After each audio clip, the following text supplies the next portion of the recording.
Turn down the lights, find your favorite blanket, and welcome to the Library of High Strangeness, presented by Simple Sidequests. Every week in the month of October, we will delve into the world's creepiest true mysteries.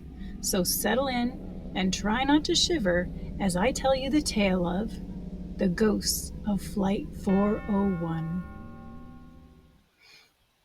December 29th, 1972.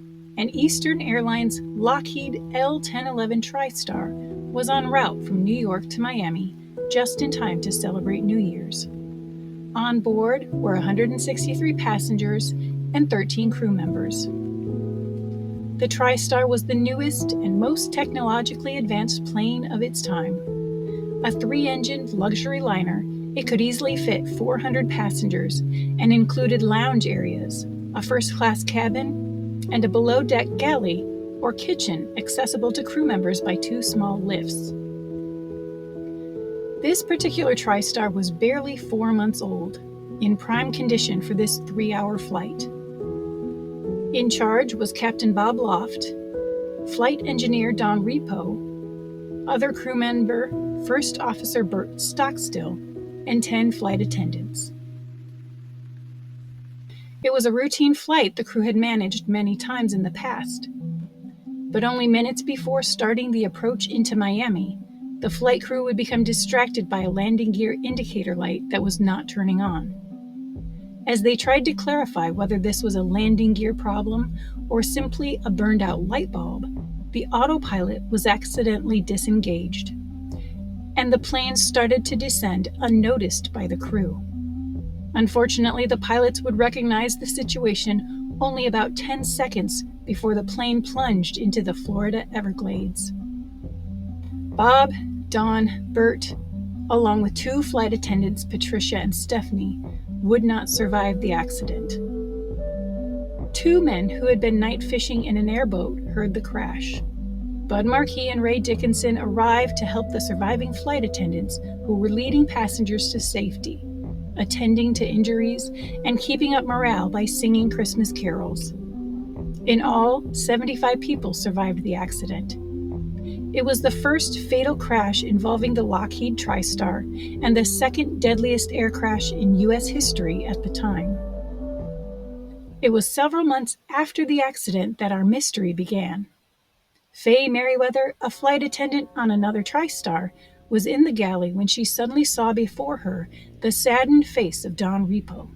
Terrified, she ran to find the co-pilot and tell him what she had seen. However, he brushed her off, believing she may have been hallucinating, and still in shock over the tragedy.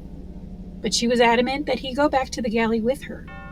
As they inspected the galley, both of them heard a faint voice call out, "Fire on board." The flight proceeded without incident.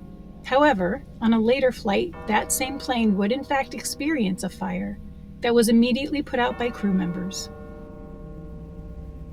In 1973, as another TriStar was preparing to leave JFK Airport, one of the vice presidents of Eastern Airlines had boarded early and alone on the plane was headed to the first-class cabin when he saw a fully uniformed Eastern Airlines captain and stopped to have a chat. At some point in the conversation, he recognized he was speaking to Bob Loft, who suddenly disappeared in front of him. Fearing this might be an omen of impending tragedy, the vice president quickly left the plane. During a flight from Atlanta to Miami, the flight deck crew were enjoying their meal as they cruised at 39,000 feet. Suddenly, there was a loud knocking coming from the avionics bay, a below-deck compartment accessed for necessary repairs. By then, rumors of ghost sightings on TriStars had been circulating amongst Eastern Airlines employees. No one wanted to investigate the tiny space. However, the knocking continued. And finally, a crew member was chosen to investigate. When the hatch was opened, he was horrified to see the ghostly face of Don Repo staring back at him. The hatch was quickly closed and the knocking disappeared. Don Repo had been working in the avionics bay when Flight 401 crashed into the Everglades. Over the next several months, many more sightings and incidents would be reported. Not only crew members, but mechanics and even passengers would claim to have experiences with the flight crew of the ill-fated plane. A theory shared amongst Eastern Airlines employees was these sightings seemed to be happening on planes that contained the salvaged parts from Flight 401. This was a common practice in aviation, to save and reuse any parts of a wreck that were still functional.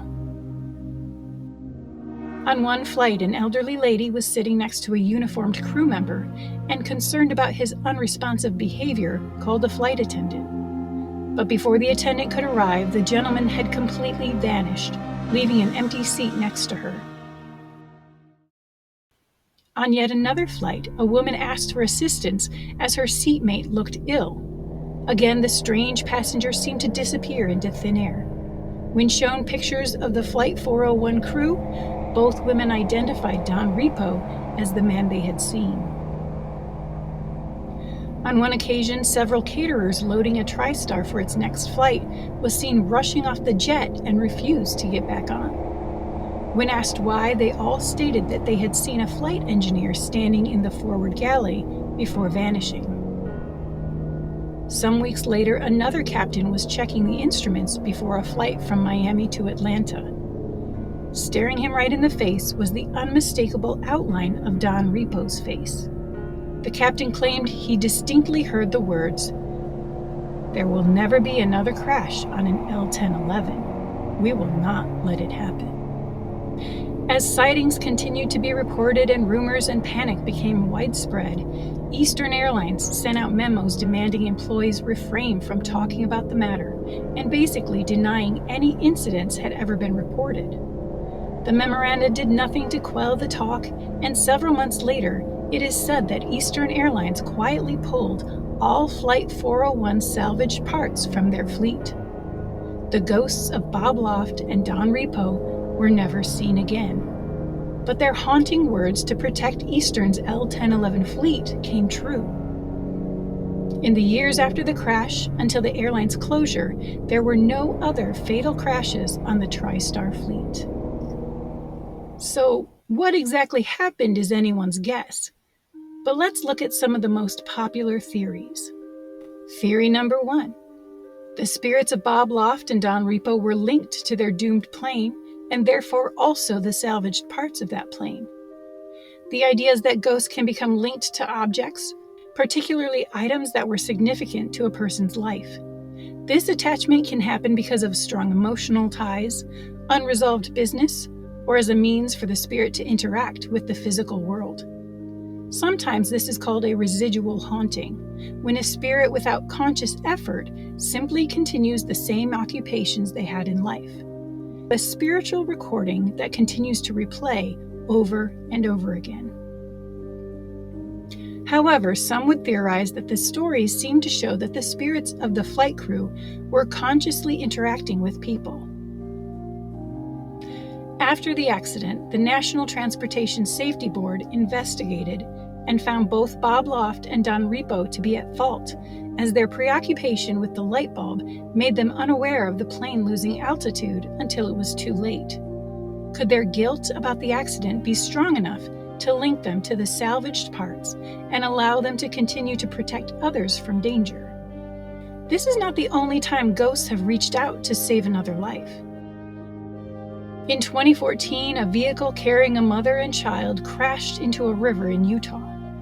First responders reported hearing a woman's voice calling, "Help me, we're in here," guiding them to the vehicle. The baby was found still strapped in her car seat held above the water, but the mother had passed long before rescue workers even got to the vehicle. Could it be that Bob Loft and Don Repo were also so dedicated to their profession and the people they worked with that they would continue to warn and protect others working on the L-1011, even after death? Theory number 2. Misinterpretation, along with a dose of urban legend. Aviation is a small, tight-knit community, so in the months following the accident, other employees at Eastern Airlines would experience grief over losing not only coworkers, but also friends in a very tragic and unexpected way. Even small rumors circulating could be misinterpreted by people still suffering from shock. Heartache can be exhausting, and in that state, might people be more susceptible to unsubstantiated claims? Although many sightings were rumored to take place, Eastern Airlines had no official records of reports from the observers themselves, nor is there any evidence that salvaged parts from Flight 401 were ever used in other planes. When rumors linger long enough and reach the wider audience, they tend to turn into urban legends. Much like folk tales, urban legends are simply stories without a singular author. They seem to grow and take shape simply by being shared from person to person. In 1976, John Fuller would publish his bestseller based on the story, titled Ghosts of Flight 401, which would then be turned into a made-for-TV movie in 1978. Having such national attention on the story would help seal the chilling account into our shared archive of urban legends. But in the end, it's up to you. What do you believe? Do you believe in ghosts? Do you believe spirits could return to protect the living? Or do you think people might be influenced to believe in the unbelievable? Does it continue to thrive in our imagination, out of the desire for an astounding tale to break up the monotony of our days? Whatever it is, we know there is much more in and out of this world left to discover and explore. So I'll be keeping this alarming account in the library of high strangeness. Does it continue to thrive in our imagination out of the desire for an astounding tale to break up misinterpretation, along with a dose of urban legend, be turned into a movie. Other on board were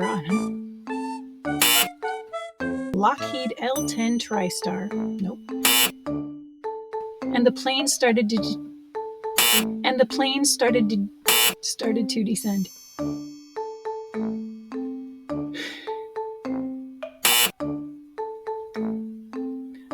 However, or do you think people